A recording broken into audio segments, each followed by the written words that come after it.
Hello and welcome, everyone, to the Daily English Podcast. I'm David, and sitting across from me, as always, is the wonderful Emily. Hi, Emily. Hey, David, and hello to our listeners. I'm so excited for today's episode. We're so happy you're here with us, whether you're listening on your way to work, during your lunch break, or relaxing at home. Absolutely. Here's a question for you and for everyone listening. Have you ever wanted to try something new, but you were scared you might fail? Maybe you wanted to speak English in front of a group, or try a new job, or just cook a new recipe. You felt that little knot in your stomach, right? Oh, totally. That nervous feeling like butterflies in your stomach. Sometimes, fear of failure can be so strong, it stops us from even trying. But is that fair to ourselves? Or is it just human?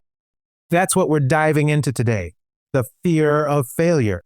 We'll talk about what it really is, why it happens, how it affects us, and maybe most importantly, how we can face it and keep moving forward. And of course, we'll share some stories, tips, challenges, and vocabulary to help you talk about this topic in English.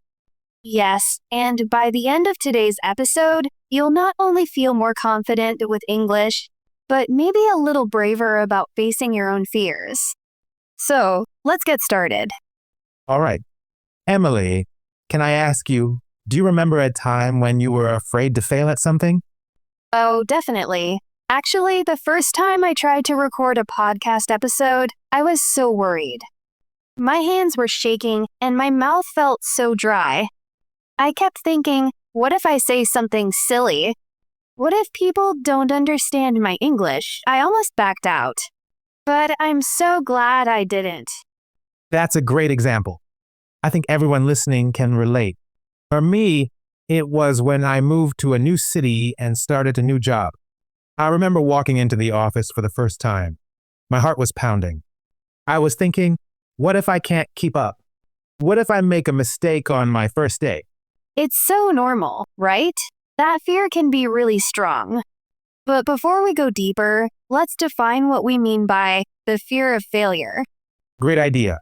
So, the fear of failure is the worry or anxiety that you might not succeed or that you'll make a mistake. In simple words, it's being afraid of not doing something well or not reaching your goal. Exactly. It's that voice in your head that says, maybe you're not good enough, or what if people laugh at you? Now, let's talk about why this happens. Why do you think people are so afraid to fail, Emily? I think it's because we want to look good in front of others. We don't want to disappoint ourselves or our family. Sometimes it's just because we don't like the feeling of being wrong. And in some cultures, failing is seen as a big shame. Do you think so? Absolutely. In some places, making mistakes is almost like a crime. But in other cultures, people see failure as a natural part of learning. If you think about learning to ride a bicycle, almost everyone falls off the first time. But nobody expects you to be perfect right away. That's true. In English, we sometimes say, if at first you don't succeed, try again. It's a way to encourage people not to give up after failing. I love that saying, but let's be honest, sometimes failing can feel terrible. So, what are the disadvantages of the fear of failure? Well, for one thing, it can stop you from trying new things. For example, maybe you don't speak up in English class because you're afraid of making mistakes. Or you don't apply for a job you really want because you think you might not get it.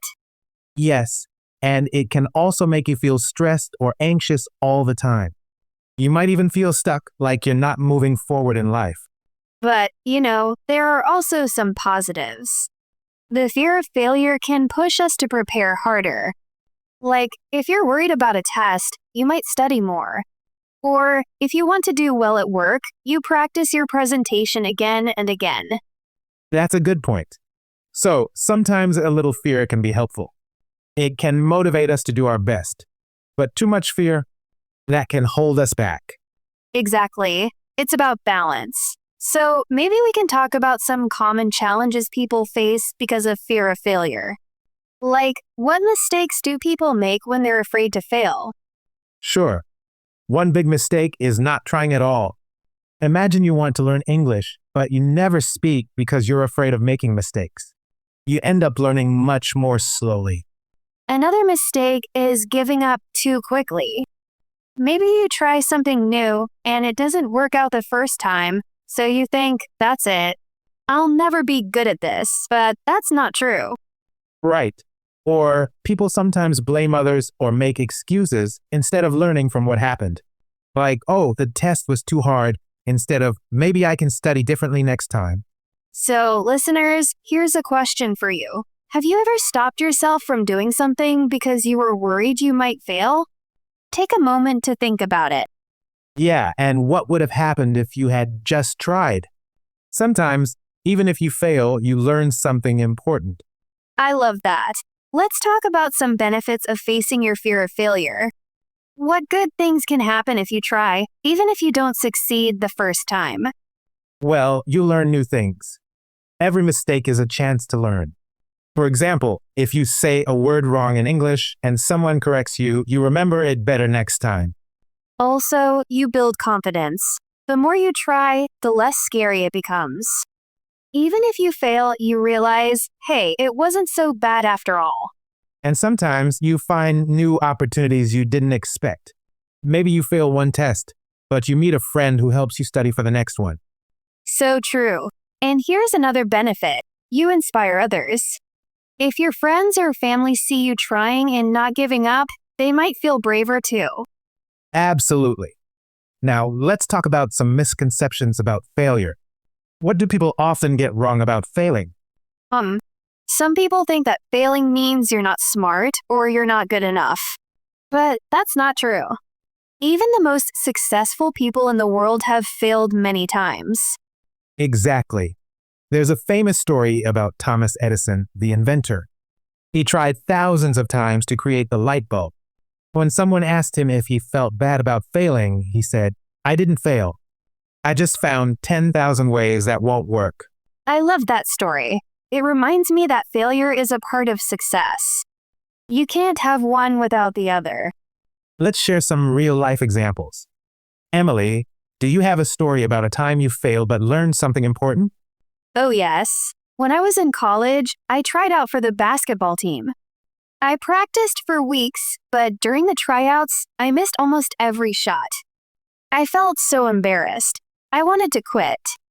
But instead, I decided to keep practicing. And you know what?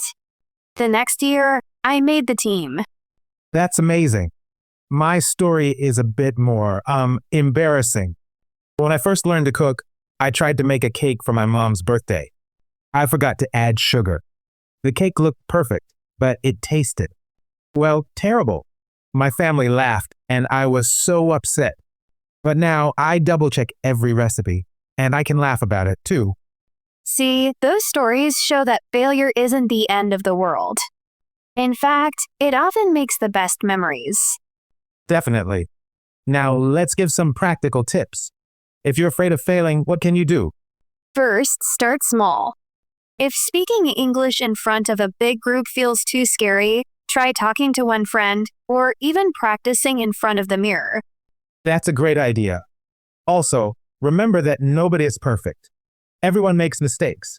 When you make a mistake, don't say, "I'm terrible at this." Instead, say, "I'm learning." Another tip, celebrate your effort, not just the result. If you try something hard, give yourself credit, even if it doesn't work out the first time. Yes. And talk to supportive people. Share your worries with friends or teachers.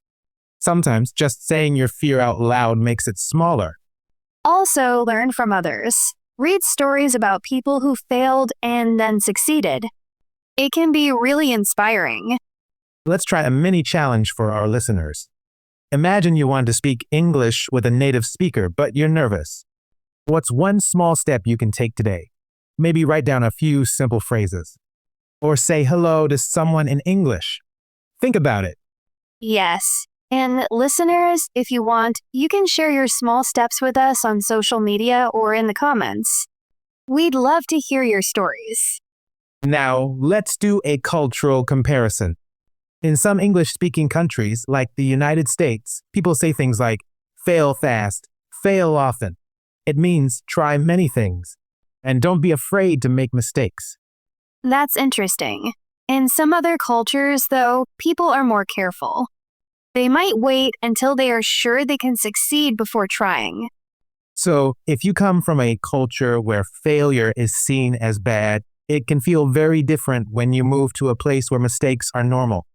But remember, in English-speaking countries, people often respect those who try, even if they don't succeed at first. That's true. And sometimes, people even share their failures on social media to encourage others. It's a way to say, hey, I'm human too. All right, let's bring in another interactive moment. Imagine you're in class and your teacher asks you a question in English. You're not sure about the answer. Do you try or do you stay quiet? What would happen if you just gave it a go? Think about it. Maybe you get the answer wrong, but you learn the right answer. Or maybe you surprise yourself and get it right. And either way, you practice speaking. That's a win. Exactly. So let's highlight some key vocabulary from today's episode to help our listeners talk about the fear of failure. Good idea. First word, anxiety. This means a strong feeling of worry, often about something that might happen in the future. For example, I felt a lot of anxiety before my English test. Next is motivate. If something motivates you, it gives you a reason to do something. Like, my fear of failure motivates me to practice more. Another phrase is give up. This means to stop trying. For example, don't give up after your first mistake. Learn from mistakes. This is a common expression in English. It means to use your errors to improve. For example, I try to learn from my mistakes when I'm speaking English. How about resilient? If someone is resilient, they can recover quickly from difficulties. For example, she's very resilient. She always tries again, even after failing. And one more, step out of your comfort zone. This means to try something new or difficult. Like, if you want to improve, you need to step out of your comfort zone. Great vocabulary. And a quick cultural note, the phrase comfort zone is used a lot in English to talk about doing things that feel safe or familiar. When you step out of it, you're learning and growing. And did you know? The word resilient comes from the Latin word resilire, which means to jump back. So, a resilient person bounces back from problems. I love that. Okay, let's wrap up. Emily, what's your biggest takeaway from today's episode? I think my biggest takeaway is that failure isn't the opposite of success. It's part of success. And every time we try, we're already winning. That's so true. For me, I learned that facing your fears, even in small steps, is the best way to grow. And you're never alone. Everyone feels afraid sometimes. So, to our listeners, thank you for joining us today. Remember, don't be afraid to make mistakes or to fail. Every step you take is progress, and we're cheering for you. Yes. Practice your English, try new things, and remember, we all fall down sometimes. The important thing is to get back up. If you enjoyed this episode, please share it with your friends, leave us a comment, or tell us your story. We can't wait to hear from you. See you next time on the Daily English Podcast. Bye for now. Goodbye, everyone. Keep learning and stay brave.